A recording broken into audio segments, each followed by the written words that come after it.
Hello students, सबको प्यार भरी राम राम, नमस्कार, गुड मॉर्निंग, सुप्रभात। कैसे हैं आप सब। हमारी सीरीज चल रही थी एमसीक्यूज वाली।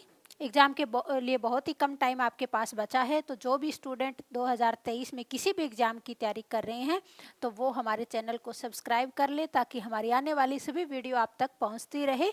तो चलिए आज की क्लास को स्टार्ट करते हैं। पहला हमारा क्वेश्चन है, राज्यपाल को सूचना प्रदान करने से संबंधित मुख्यमंत्री का दायित्व किस अनुच्छेद में वर्णित है। यानी किस अनुच्छेद में बताया गया है कि ये राज्यपाल को सूचना प्रदान करने का मुख्यमंत्री का दायित्व होता है। ऑप्शन देख लीजिए, अनुच्छेद 166 में, ऑप्शन बी अनुच्छेद 163 में, ऑप्शन सी अनुच्छेद 164 में, या ऑप्शन डी हो जाएगा अनुच्छेद 167 में। तो कौन सा ऑप्शन इसका सही हो जाएगा। आर्टिकल अगर 153 की हम बात करते हैं, 153 किसके बारे में बताता है, राज्यपाल के बारे में। और आर्टिकल 164, आर्टिकल 164 क्या कहता है कि राज्यपाल जो है मुख्यमंत्री की नियुक्ति करेगा। तो ये दोनों ही अनुच्छेद आपके राज्यपाल और मुख्यमंत्री से संबंधित है। अनुच्छेद 153 राज्यपाल से संबंधित है और अनुच्छेद 164 मुख्यमंत्री से संबंधित है।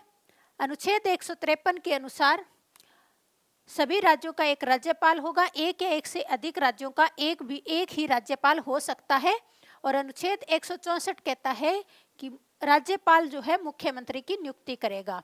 और राज्यपाल को सूचना प्रदान करने से संबंधित मुख्यमंत्री का दायित्व ये अनुच्छेद 167 में है। ऑप्शन नंबर डी इसका सही आंसर हो जाएगा। अनुच्छेद 167 में ऑप्शन नंबर डी इसका सही आंसर हो जाएगा। नेक्स्ट क्वेश्चन हम देख लेते हैं। दूसरा हमारा क्वेश्चन है, विधान परिषद के कितने सदस्यों का चुनाव विधानसभा के सदस्यों के द्वारा किया जाता है। वर्तमान में 6 राज्यों में विधान परिषद है। जिस तरह केंद्र में राज्यसभा होती है उसी तरह राज्यों में विधान परिषद होती है, विधानसभा और विधान परिषद। लेकिन विधान परिषद सभी राज्यों में नहीं है, विधान परिषद केवल 6 राज्यों में है। कौन कौन से राज्य हैं जिनमें विधान परिषद है। महाराष्ट्र, कर्नाटक, उत्तर प्रदेश, बिहार, आंध्र प्रदेश और तेलंगाना। ये 6 राज्य हैं जहां पे विधान परिषद है। तो आपको ये 6 के 6 राज्य याद करने हैं। कौन से हो जाएंगे, महाराष्ट्र, कर्नाटक, तीसरा आपका हो जाएगा उत्तर प्रदेश, चौथा आपका हो जाएगा बिहार, पांचवा आंध्र प्रदेश और छठा आपका हो जाएगा तेलंगाना। तो 6 ही राज्य हैं जिनमें विधान परिषद है। जिस तरह केंद्र में राज्यसभा की स्थिति होती है वैसे ही राज्यों में विधान परिषद की स्थिति होती है। विधान परिषद के कितने सदस्यों का चुनाव विधानसभा के सदस्यों के द्वारा किया जाता है। ऑप्शन देख लीजिए, 1/6 सदस्यों का, ऑप्शन बी है 1/12 सदस्यों का, ऑप्शन सी है 1/3 सदस्यों का, या ऑप्शन डी 5/6 सदस्यों का। तो इसका सही आंसर क्या हो जाएगा। तो विधान परिषद के 5/6 सदस्यों का चुनाव कैसे होता है, तो ये होता है अप्रत्यक्ष रूप से। कैसे हो जाएगा, अप्रत्यक्ष रूप से। और 1/6 सदस्यों का चुनाव किसके द्वारा किया जाता है, राज्यपाल के द्वारा।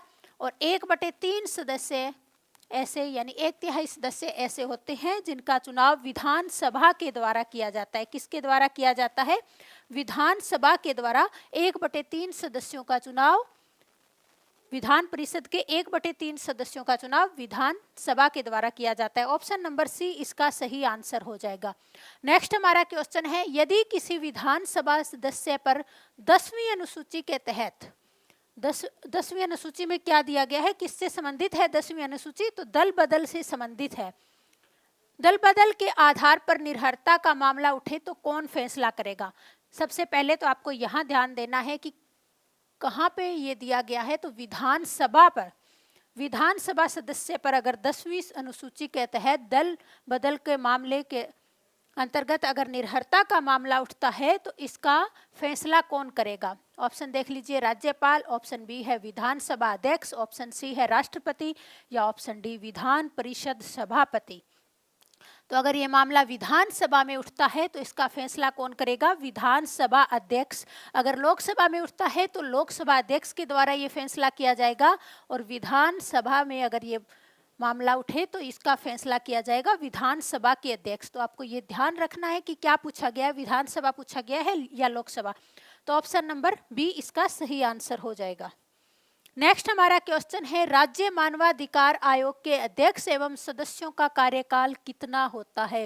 राज्य मानवाधिकार आयोग बहुत इंपॉर्टेंट टॉपिक है, बहुत सारे एग्जाम में यहाँ से क्वेश्चन पूछा जाता है। पहला है 5 वर्ष या 65 वर्ष की आयु तक, ऑप्शन बी है 3 वर्ष या 70 वर्ष की आयु तक, ऑप्शन सी है 4 वर्ष या 70 वर्ष की आयु तक, ऑप्शन डी है 6 वर्ष या 65 वर्ष की आयु तक। कब हुई थी इसकी स्थापना? इसकी स्थापना होती है 12 अक्टूबर 1993 को। कब होती है? 12 अक्टूबर 1993 को। और इसका मुख्यालय है नई दिल्ली में। कहाँ है इसका मुख्यालय? नई दिल्ली में। और इसके सदस्यों का कार्यकाल कितना होता है? 3 वर्ष या 70 वर्ष की आयु तक इसके सदस्यों का कार्यकाल होता है। पहले इनका कार्यकाल होता था 5 वर्ष या 70 वर्ष की आयु तक, लेकिन बाद में कब? मानवाधिकार संरक्षण प्रस्ताव 2019 के द्वारा इनकी आयु 5 वर्ष से घटा के क्या कर दी गई? 3 वर्ष। और उसमें यह भी प्रावधान किया गया कि ये पुनर्नियुक्ति के पात्र हो सकते हैं। तो ऑप्शन नंबर बी इसका सही आंसर हो जाएगा। राज्य मानवाधिकार आयोग के अध्यक्ष एवं अन्य सदस्यों का कार्यकाल 3 वर्ष या 70 वर्ष की आयु पूरी होने तक होता है। और इसका मुख्यालय राष्ट्रीय मानवाधिकार आयोग का मुख्यालय, राष्ट्रीय मानवाधिकार आयोग का मुख्यालय कहाँ पे है? नई दिल्ली में। नेक्स्ट हमारा क्वेश्चन है, केंद्रीय सतर्कता आयोग के संबंध में निम्नलिखित कथनों में से कौन सा कथन सत्य है? केंद्रीय सतर्कता आयोग के संबंध में कौन सा कथन सत्य है? पहला है यह एक सांविधिक निकाय है, तो एकदम सही है, ये एक सांविधिक निकाय है। ऑप्शन बी है इसका गठन स्थानम समिति की सिफारिश पर हुआ था, ये भी सही है। और तीसरा आपका है केंद्रीय सतर्कता आयुक्त का कार्यकाल 4 वर्ष या 65 वर्ष की आयु तक होता है, ये भी एकदम सही है। तीनों ही कथन यानी सभी कथन इसके सही है। चौथा यानी डी आपका ऑप्शन सही हो जाएगा। केंद्रीय सतर्कता आयोग, इसका गठन किया गया था स्थानम समिति की सिफारिश के आधार पर, और ये एक सांविधिक निकाय है। केंद्रीय सतर्कता आयुक्त का कार्यकाल 4 वर्ष या 65 वर्ष की आयु तक होता है। केंद्र सरकार में व्यापक भ्रष्टाचार को रोकने के लिए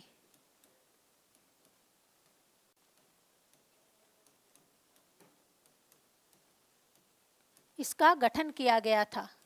किसके लिए गठन किया गया था? केंद्र सरकार में व्यापक भ्रष्टाचार को रोकने के लिए केंद्रीय सतर्कता आयोग का गठन किया गया था, और तीनों ही कथन इसके बारे में सही है। तो ऑप्शन नंबर डी इसका सही आंसर हो जाएगा। नेक्स्ट हमारा क्वेश्चन है, निम्नलिखित में से किस अनुच्छेद के तहत असम राज्य के लिए विशेष प्रावधान किए गए हैं? भारतीय संविधान में कुछ राज्यों के लिए विशेष प्रावधान किए गए हैं।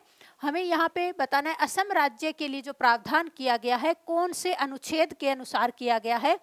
ऑप्शन ए अनुच्छेद 371, ऑप्शन बी अनुच्छेद 371 ए, ऑप्शन सी अनुच्छेद 371 डी और अनुच्छेद 371 बी। तो सबसे पहले 371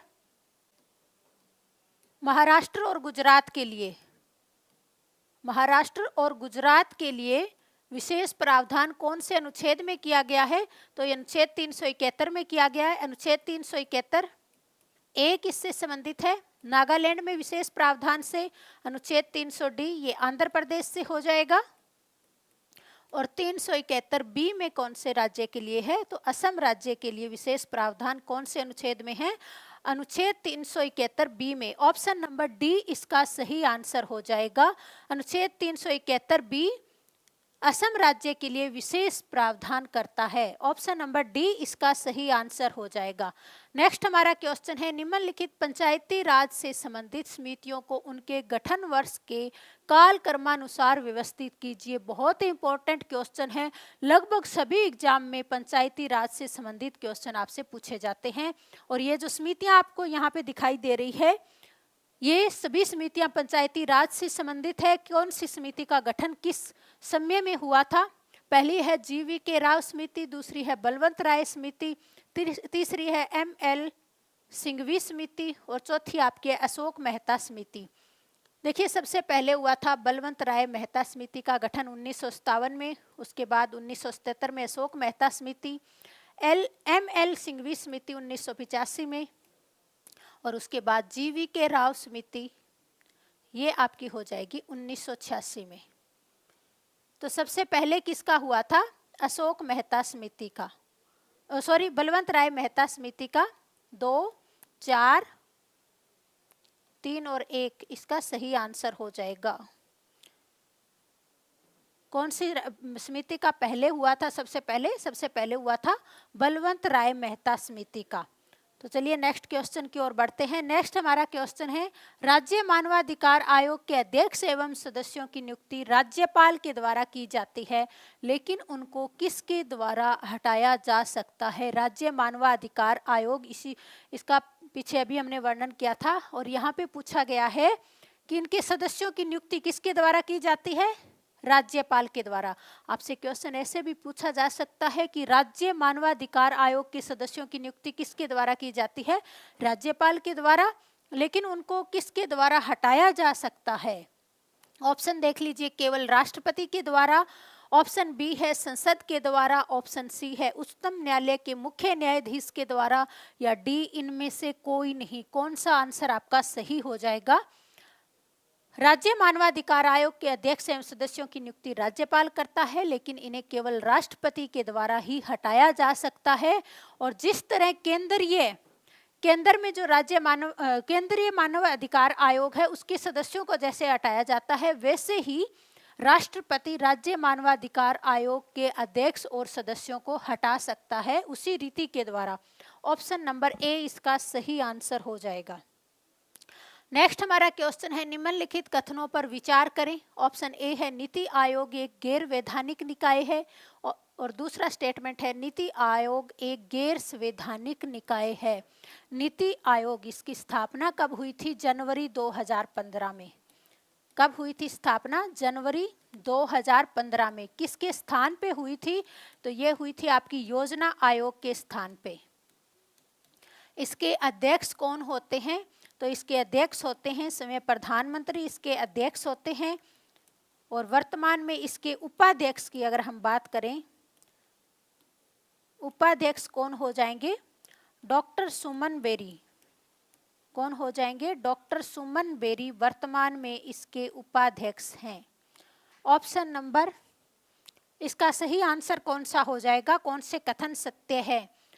तो नीति आयोग एक गैर वैधानिक निकाय है, एकदम सही है। और नीति आयोग एक गैर संवैधानिक निकाय, ये भी सही है। ऑप्शन नंबर सी इसका सही आंसर हो जाएगा। तो चलिए नेक्स्ट क्वेश्चन देख लेते हैं। नेक्स्ट हमारा क्वेश्चन है, राष्ट्रपति के निर्वाचक मंडल में केंद्र शासित प्रदेशों दिल्ली और पुडुचेरी विधानसभाओं के निर्वाचित सदस्यों को किस वर्ष शामिल किया गया था? राष्ट्रपति के निर्वाचक मंडल में, राष्ट्रपति का जो निर्वाचन होता है और जो निर्वाचक मंडल होता है उसमें कौन कौन भाग लेता है? तो उसमें संसद के दोनों सदस्यों के निर्वाचित सदस्य कौन भाग लेता है? संसद के दोनों सदस्यों के निर्वाचित सदस्य। इसमें मनोनीत सदस्य भाग नहीं लेंगे, दोनों सदनों के निर्वाचित सदस्य, क्योंकि इन्हें कौन मनोनीत करता है? राष्ट्रपति मनोनीत करता है, इसलिए मनोनीत सदस्य इनके निर्वाचन में भाग नहीं लेते हैं। संसद के दोनों सदनों के निर्वाचित सदस्य, विधानसभा के निर्वाचित सदस्य, और तीसरा आपका दिल्ली और पुडुचेरी, दो ऐसे केंद्र शासित प्रदेश हैं, दिल्ली और पुडुचेरी। यहाँ के यहाँ की जो विधानसभाएं हैं के निर्वाचित सदस्य,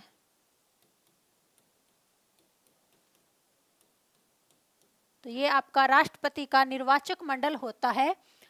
पहले सिर्फ संसद के दोनों सदनों के निर्वाचित सदस्य और विधानसभा के निर्वाचित सदस्य ही भाग लेते थे, लेकिन 1992 से 70वें संवैधानिक संशोधन के द्वारा दिल्ली और पुडुचेरी विधानसभा के निर्वाचित सदस्यों को इसमें शामिल किया गया।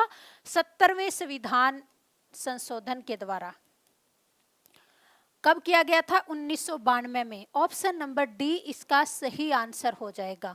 70वें संविधान संशोधन के द्वारा 1992 में दिल्ली और पुडुचेरी विधानसभा के निर्वाचित सदस्यों को इसमें शामिल किया गया था। राष्ट्रपति का चुनाव कैसे होता है? एकल संक्रमणीय मत प्रणाली के द्वारा राष्ट्रपति का चुनाव होता है। तो आज की क्लास में हमने 10 क्वेश्चन को कंप्लीट कर लिया है और ये सभी के सभी क्वेश्चन आपके आगामी एग्जाम के लिए बहुत ही महत्वपूर्ण है। तो जो भी स्टूडेंट 2023 में अगर किसी भी एग्जाम की तैयारी कर रहे हैं तो वो हमारे चैनल को सब्सक्राइब कर लीजिए, ताकि हमारी आने वाली सभी वीडियो आप तक पहुँचती रहे और आपकी तैयारी और भी बेहतरीन हो सके। तो नेक्स्ट क्लास में फिर मिलेंगे, तब तक के लिए धन्यवाद।